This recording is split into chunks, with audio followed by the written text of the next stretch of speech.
I'd now like to introduce the next speaker, immediate past president of Bournemouth Rotaract, who will be speaking to you about her club's community service project, Challenge Homelessness.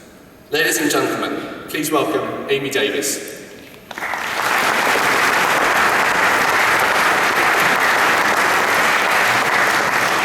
Thank you. Good afternoon, everyone. Last year, myself and Lynette presented to you Challenge Homelessness, a project launched in September 2011 by members of Bournemouth Rotaract Club. Today, I am here to update you on the year's progress.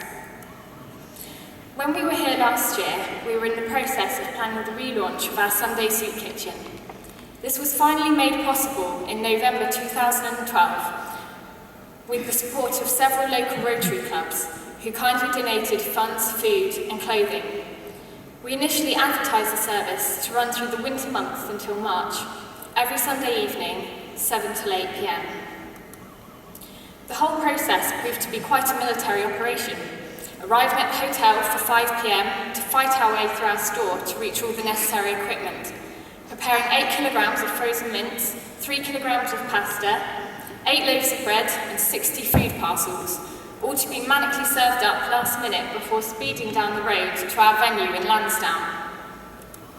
At the cost of £60 a session, we were able to provide not only a hot meal of pasta bolognese, but also a variety of sandwiches, snacks, and what have become Mum's infamous homemade cakes. The soup kitchen can't run without them. We were fortunate enough to get a number of club members on board to help out. Unfortunately, we were unable to find an indoor venue, so had to settle for a car park close to the town centre. This was quite a daunting prospect the first night, turning up in the dark to a group of strangers, unaware of what we might find and how we might be received. Thankfully, we were broken in gently, with only 17 people attending the first night, and the food provision was very well received. It must have tasted okay, as the following week we arrived to a crowd of 50 waiting for us. Between November and March, our service was a success, reaching up to 70 people a night. We must have fed over 200 different individuals, either sleeping rough or vulnerably housed. Most were extremely appreciative, and we got to know some of our regulars well. When March arrived and the cold weather continued, we prolonged the project until mid-June, when we finally admitted defeat for the summer due to poor kitchen facilities and lack of volunteers. It was hard taking the decision to leave, to have a break. The last soup kitchen before summer was emotional, with some of our service users in tears. So many expressed how we were a lifeline to them, that without us they would be starving. Those in accommodation struggle to pay bills and have enough money for food, whilst others on the streets can't be sure where their next meal is coming from. Thankfully, we've been back in service since September and hope to continue all year round with a larger rota of volunteers. Through running this project, we've gained far more insight into working alongside vulnerable individuals and how to deal with situations that may arise. In running the soup kitchen outside, we've been posed with many more potential threats. There is no control over who attends, and it is difficult to manage incidents of violence when we are in a public car park and cannot particularly force people to leave. Running in the evening and closer to town, we experience far more cases of those attending who are under the influence of drugs and alcohol, and at times we can feel vulnerable. We have had several experiences with those troubled individuals who start threatening others attending. On a couple of occasions, we have had fights break out between larger groups and had to stand between individuals to prevent punches being thrown. It's a daunting experience, but we are fortunate enough to have the respect of those who attend and the backup of police. A situation could often be quickly diffused at the mention of police presence, and all service users are aware that if there is trouble at a soup kitchen, it could easily shut down by the council, so generally err with caution. In our encounters with those addicted to drugs and alcohol, we've really had our eyes opened. Aside from our experiences relating to addiction at the soup kitchen, we have had many liaisons with vulnerable adults during our outreach work. As a personal project aside from Rotaract, myself, Lynette, Joel and Lewis, who has experienced life on the streets, choose to search for rough sleepers and vulnerable individuals on a Friday night. We seek to provide food, time and love to those in need. During this time, we have seen the painful consequences of addiction right before our eyes. An alcoholic slumped on the curb, semi-conscious, surrounded by cans.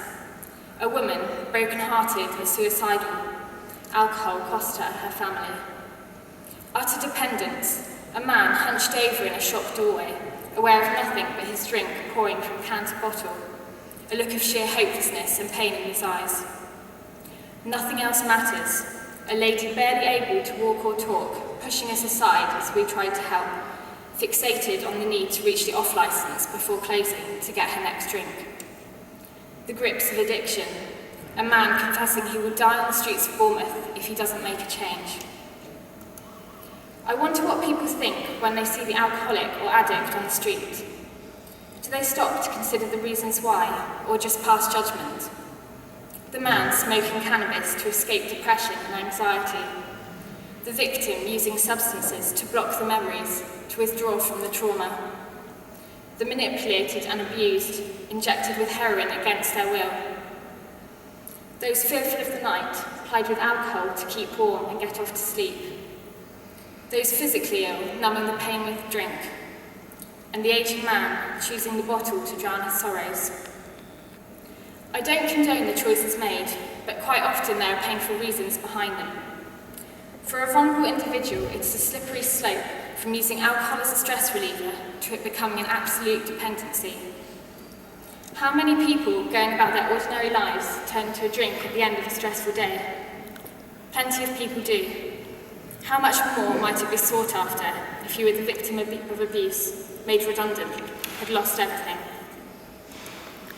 In our time reaching out to those on the streets, we've been hit hard by the devastating effects of addiction. Back in February 2012, when we first started our outreach, we met a lady called Claire who was sleeping rough. From day one, she was unwell, struggling to make her way to the night shelter in freezing conditions. We followed her journey, meeting her on our travels every so often. We became close to Claire. Despite her struggles, she always had a smile for us and words of encouragement for the work that we do. We witnessed her highs and lows, her health deteriorating as alcoholism had its effect on her body. Her hospital stays, where she felt judged and mistreated based on her status. We saw her hope as she looked to God, sharing uplifting moments in prayer on the streets. We saw brief moments of healing, followed by further onset of sickness. We witnessed her tears, her desperation, and submission to death on the streets. She would tell us how she was ready to go. She wanted peace from her pain and could not face another winter with nowhere to go. Sadly, in April 2013, we discovered that Claire had passed away on the streets of Bournemouth, just 48. Her body had given up. News of her death devastated the local homeless community. Claire was loved by all who knew her. She kept hold of her faith no matter what, and always looked out for those around her. It was a painful moment attending her funeral, but it was a real celebration of her life and the way she touched so many hearts with her love. Our lasting memory of Claire is when she attended our soup kitchen on Easter Sunday. It was an achievement for her just to get there with her mobility issues, but she made it and was full of life, sharing joy with everyone about her beliefs that day.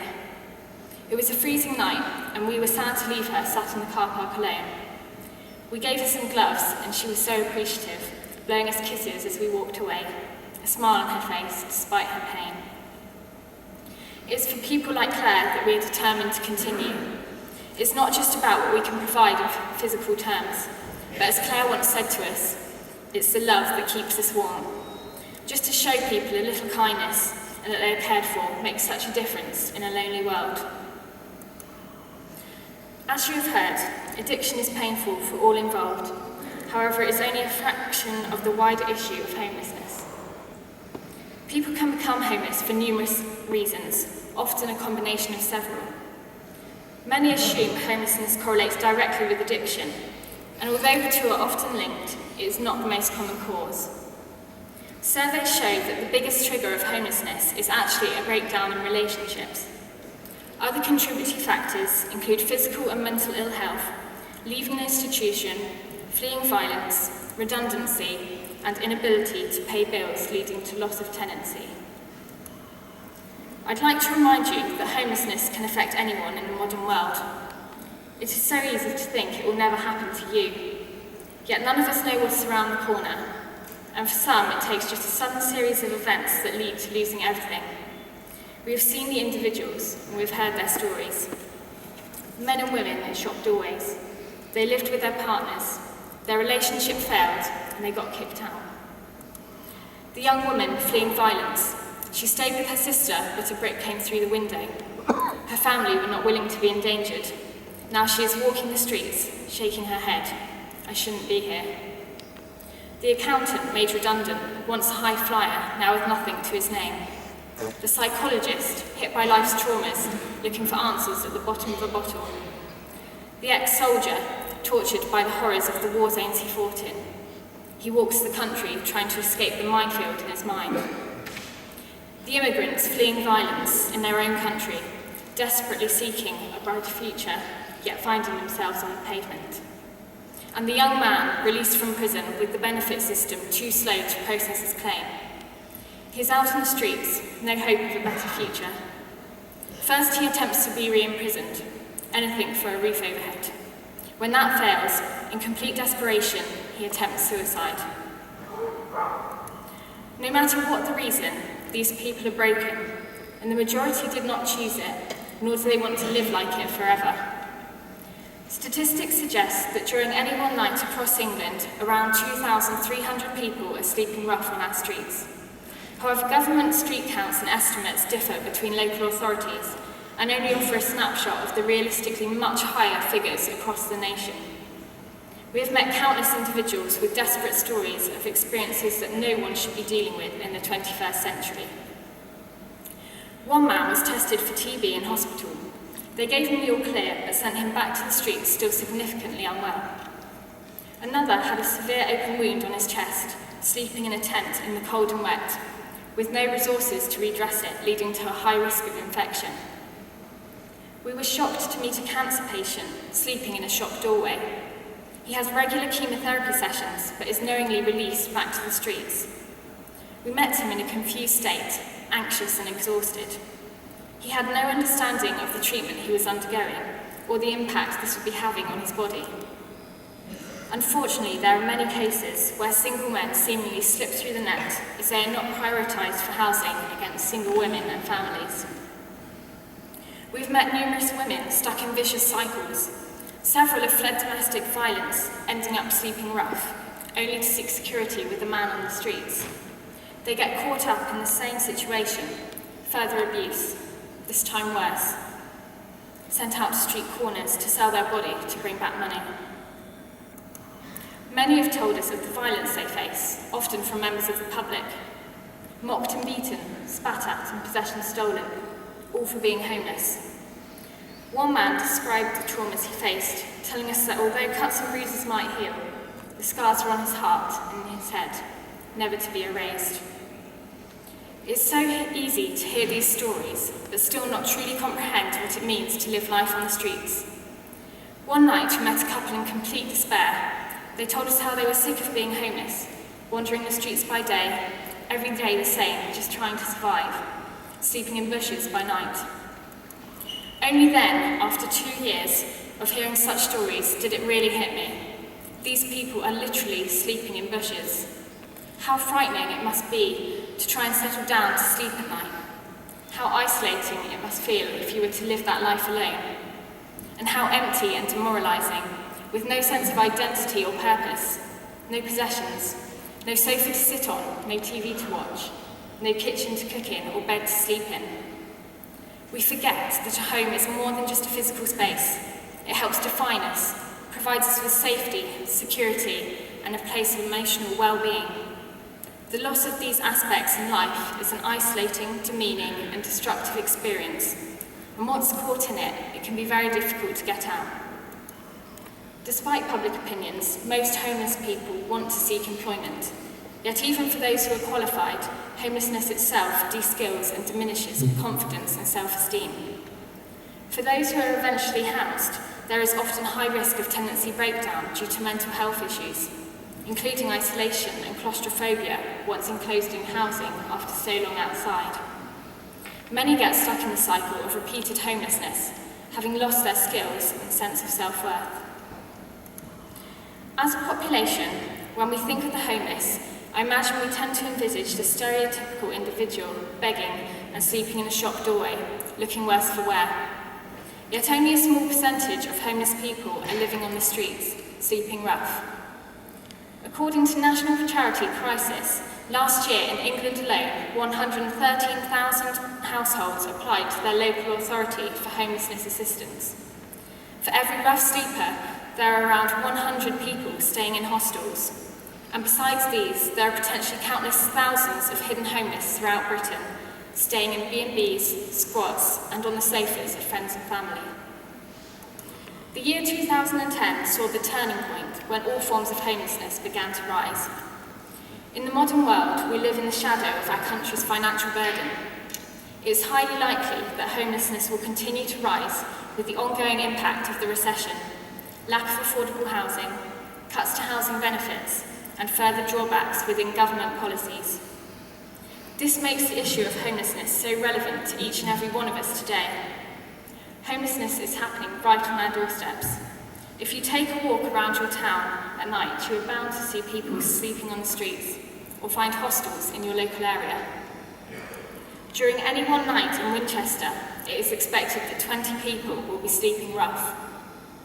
In Salisbury, just one service alone houses 32 single people who would otherwise be homeless. Last year in Jersey, it was estimated that 350 islanders had nowhere to live. This year in Poole, new initiatives have been trialled to support further housing of homeless people in the area. Just one service in Southampton runs hostels and supported accommodation with 338 bed spaces for the homeless. An organisation on the Isle of Wight believed there to be over 100 homeless people there, and we found at least 8 people sleeping rough on the streets of Portsmouth on one night in April, the majority desperate for help. As part of Challenge Homelessness, we hope to support local Rotaract and Rotary clubs within the district to get involved in making a difference to the lives of those vulnerable in our local communities, at a time when this issue is most relevant to us all. We have already begun forming links with Portsmouth Rotaract and are in the early stages of setting up an outreach team there. As always, we benefit from continued donations of funds, food and warm items to keep our projects running and to enhance our opportunities to grow out into the district. We realise we cannot eradicate the issue of homelessness alone, neither can we cure people's addictions or get everybody housed. But we believe that if we all join together, we can touch the lives of those less fortunate than ourselves. As quoted from the film Evan Almighty, how do we change the world? With one act of random kindness at a time. You never know what a bit of time and love might do for someone in need. We have seen the results ourselves. Given the time and encouragement, this year we have seen one man who was willingly homeless for 17 years accept help from local services and get housed and well on the way to a better future. So now I encourage you to explore your local area, to inquire about local services, to search for gaps in provision. There are services for the homeless in each town, but that does not mean that you're not needed. There are hostels, treatment centres, soup kitchens, street services across Bournemouth, yet we still found our place. Whether it be linking with local organisations through fundraising or joint projects, filling a need for food provision, or simply taking an hour or so out of your time to stop and chat to the individuals on your streets, we all have an opportunity to make a difference to a cause that is both modern and relevant in society today. Thank you.